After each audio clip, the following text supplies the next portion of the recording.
got a 1, a 2, and a 3, and we got a live shot, or at least live recorded, right? No editing, no scripted things. Here's what we're doing right now is I'm selling an item on Craigslist, and I've got an email from the would-be buyer, and he's got a question about the item I have for sale. So right now we're going to do that question live. I'm going to read the email, and we're going to hook it up, and we're going to see what info he's after here. This is a reel-to-reel deck. I picked it up at a garage sale. If I remember right, I paid 20 bucks for it. I might have even got it cheaper at 5 bucks. But here it is. It's a TEAC. It's a real nice one. And the woman I bought it from, it was a real clean home. Just simply said that it was working and then it just quit working. So what we're going to do is I'm going to try to attempt to get a decent shot here. So for the moment, I'm going to read the email. That the question is about this specific machine. He offered me $25 for it. I countered with 40. Being I might have 20 into it. At the very least I have 5 into it. Let's find out right now. I'll read you his email. Could you do a small test first? Just plug the deck in. Done. Push in the power button. Okay. Power button is on. And see if the 2 VU meters light up. Yes, they did. There's 1 and 2. Then push up on the right side tension arm and see if the captain spindle starts to spin. That's the spindle right above the rubber roller. And let me know, please. Okay, so I gotta believe this is the rubber roller. And this must be the capstan. At least that's how he spelled it. I'm not sure the pronunciation. And it does spin. So that's interesting.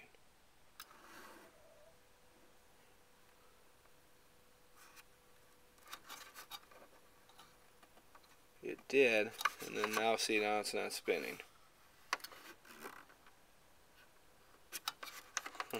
Interesting, right? And there it goes.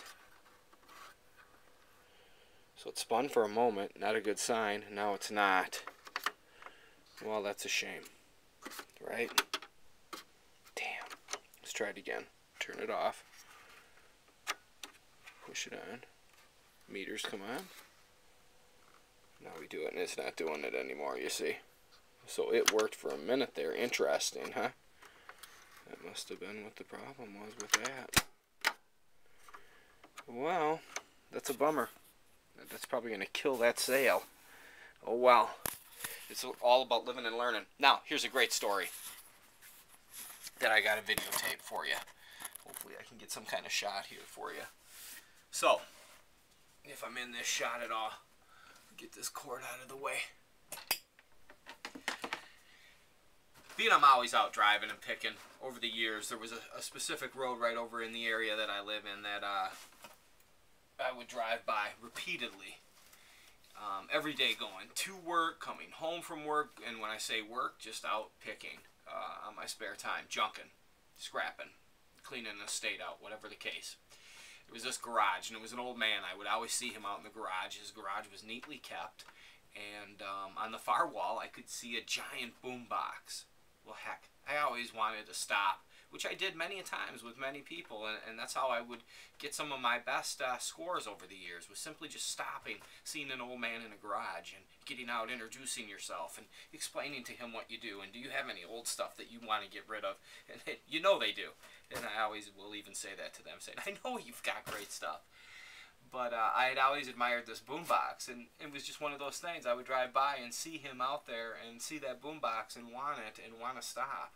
And I just wouldn't. You know, it's one of those things. You just sometimes just don't do it. It's one of those, I'm going to do it. Well, a couple of years ago, all of a sudden, I no longer seen the garage door open. I no longer seen the old man.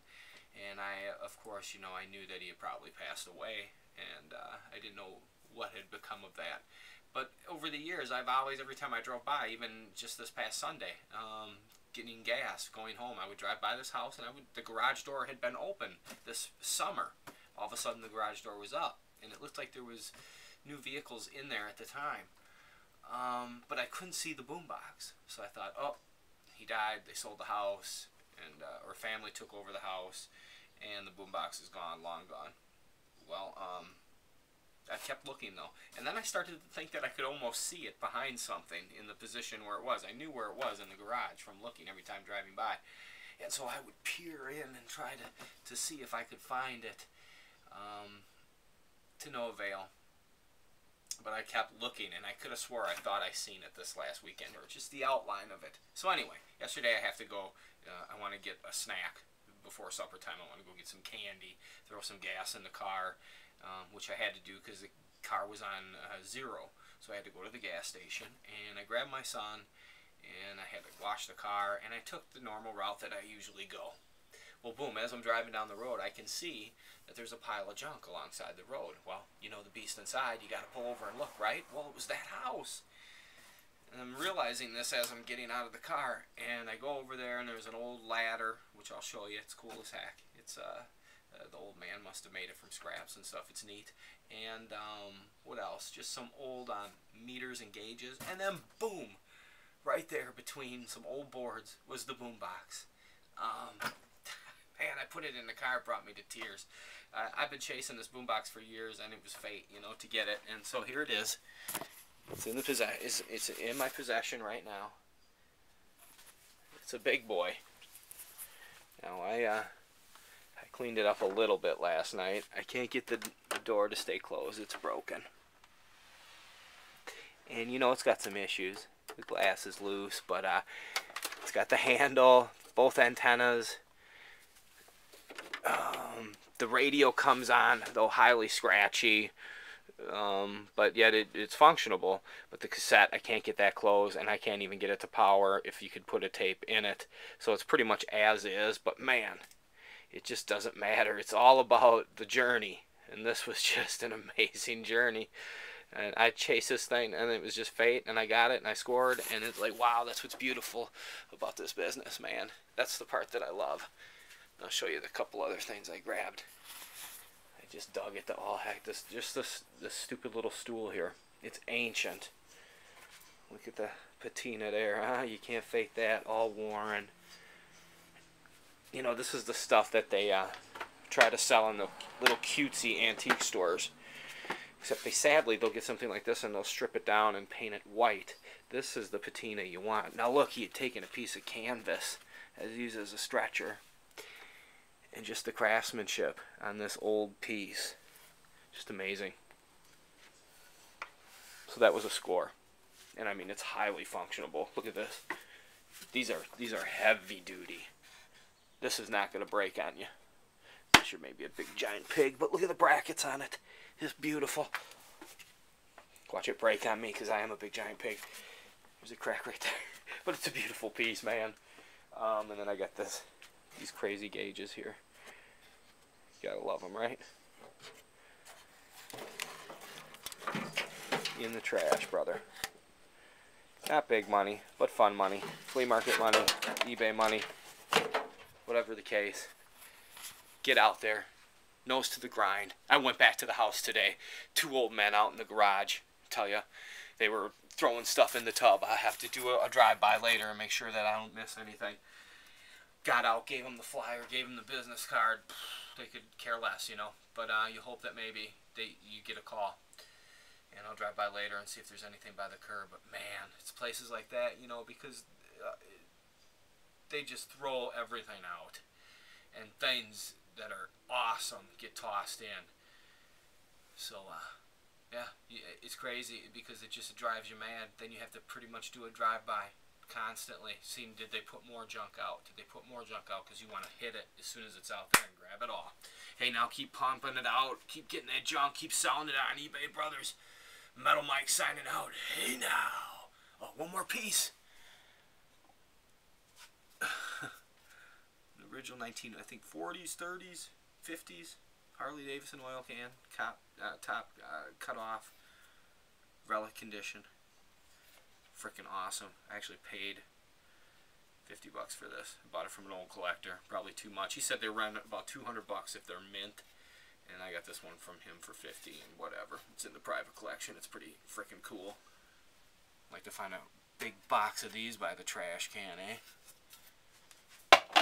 Metal Mike. Always hunting. Always picking. That's my Hitler pin cushion. Found that in a dumpster. Awesome stuff. See, little crap like this. eBay. Steampunk. Big lot of keys, old keys, whatever little miscellaneous crap that you got to get rid of. You sell them large lots, call it steampunk, and you can fit every kind of item into that lot, from maybe a couple wheels that are Redline Hot Wheels to a fake walkie-talkie. It's actually pretty cool. Now Mike, always hunting, always picking. Hey now!